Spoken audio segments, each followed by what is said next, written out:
Вие сте така наречени, бидејќи, барем од она што јас можам да го проценам, сигурна сум дека сте љубители на убаво пишаниот збор. Баш како што сум јас. Верувам во приказни. Тоа можете да го замислите, бидејќи денес ќе зборувам за книгата Желки до бесконечност, напишана од авторот Џон Грин. Јас сум Ивана Пасковска. Учам во 8 одделение и доаѓам од основното општинско училиште Климент Охридски, од градот под Марковите кули, градот Прилеп. Ова е воедно и најдлабоката книга од авторот Џон Грин.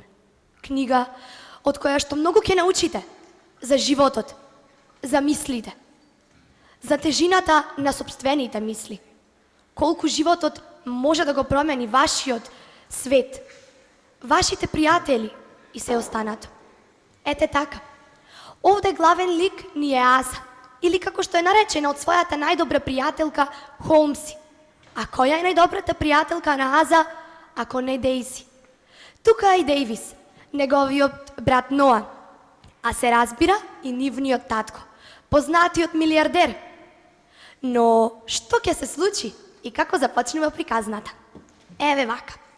Двете најдобри пријателки седат во мензата во своето средно училиште и размислуваат за првиот час што го имаат. Но нешто ќе се случи. На радио слушаат вест дека оној, познатиот милиардер, исчезнал. Но зошто? Бидејќи бил поврзан со некакви валкани работи. А оној што ќе успее да открие нешто, ќе добие $100,000.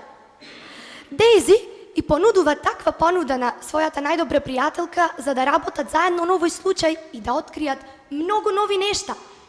Но дали Аза прифаќа? Не, Аза нема да го прифати тој предлог. Но по известно време ќе се сети на тоа дека синот на тој познат милиардер, односно Дейвис, е нејзиното поранешно момче, со кое што таа се запознала на многу мали години. Ете баш поради тоа решава да стапи во акција. А што мислите?